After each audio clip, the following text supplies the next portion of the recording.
Hello, hi, I'm Rashmi and I'm on team here at the C3. I am originally from India, and India as a country, every few kilometers you tend to find a different set of people, different languages, different flavor bombs, and different festivals that are celebrated in a unique style only in that region. From snow-capped mountains to sun-drenched coasts, every corner has got its own story. So, can I share some stats? Can I? Can I? Great. I mean, I love stats, so yeah, stats have to go with it. So, India has a population of 1.4 billion people. That makes it the most populated country. It's got like almost 18% of the total world population. How cool is that? But also, India is the seventh largest country area wise.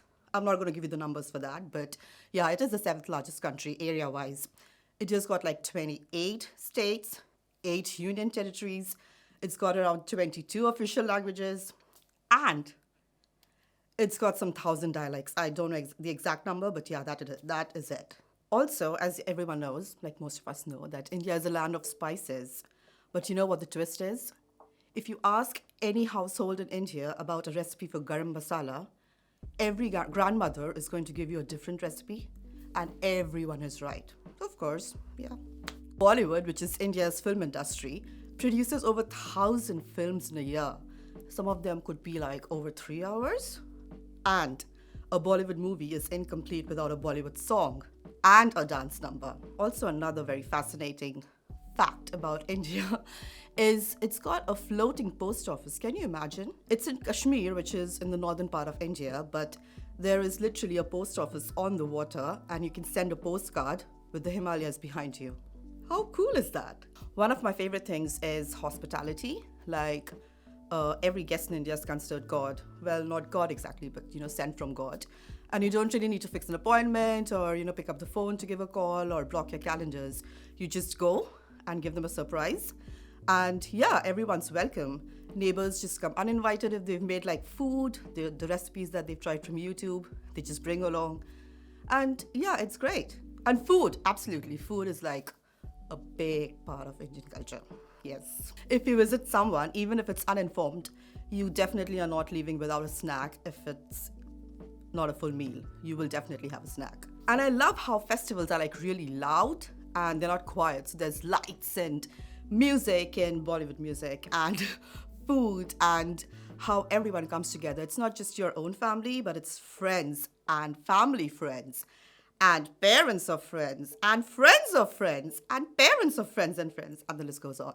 Yeah, that's a celebration for us. The cricket matches, I have to mention this. Yeah, cricket matches. Cricket is not a sport.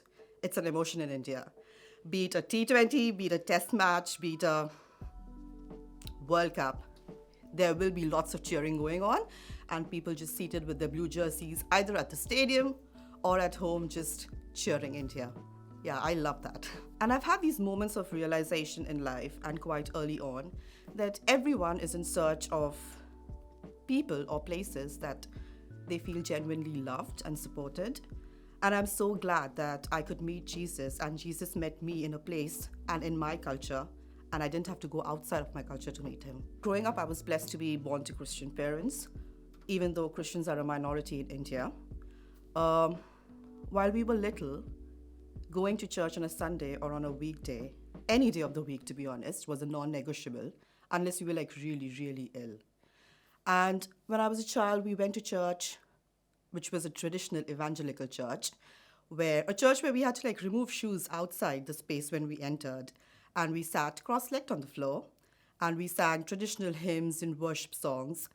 But then all of this kept aside, I think it laid a really deep, profound impact on me, and it laid the foundation of who Jesus was and what he means to me. And there was always an emphasis around Jesus being our personal savior, and it just blows my mind each time I think about it, that he, the creator of the universe, wants to have a personal relationship with me.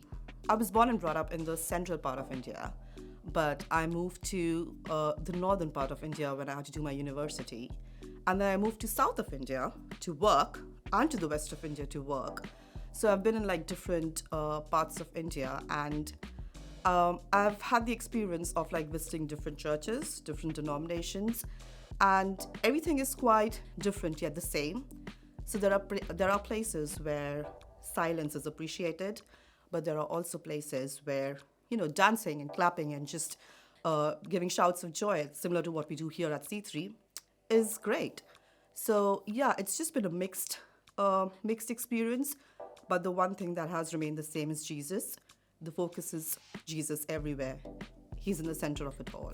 There are lots of stories of faith from my home country, but one thing that one of the stories that I am pretty inspired by is that of the late brother DGS Dinakaran. He, as a young man, I'll just tell a story in like a few lines. He, as a young man, was depressed, and he actually went to the railway tracks to commit suicide. And that's where he met his uncle on his way, who introduced him to the love of Jesus. He went back home and committed his life to Jesus, and God used him immensely for the expansion of his kingdom. Even though he's in heaven right now, his family continues worshiping Jesus and praying for everyone in the world and in India to encourage the brokenhearted, heal people, and yeah, just sharing the love of Jesus to everyone. So one thing I wish that people knew more about our culture back in India is that, because family is such a big thing, a big part of our lives in India, it's all right for kids to stay with parents forever because that's how closely knit we are. And also, I'd like to say that India is not only about Bollywood or curries or, it's also a lot of things more than that. It's like diverse. And I'm so glad that C3 kind of gives us the space to be able to be ourselves and thrive. The moment when I walked into C3, I was just welcomed, and I just stayed here forever, and I get the pleasure of calling this my home. And I'm so glad that in C3 I get to bring that diversity and celebrate it with the family here at C3. So thank you. And I hope you enjoyed what was shared today. But I hope everyone gets some information and some understanding from what I've shared today. And also how lovely India is, but at the same time how lovely it is to be here. That's nice. And also how different... Is it rolling? Yeah.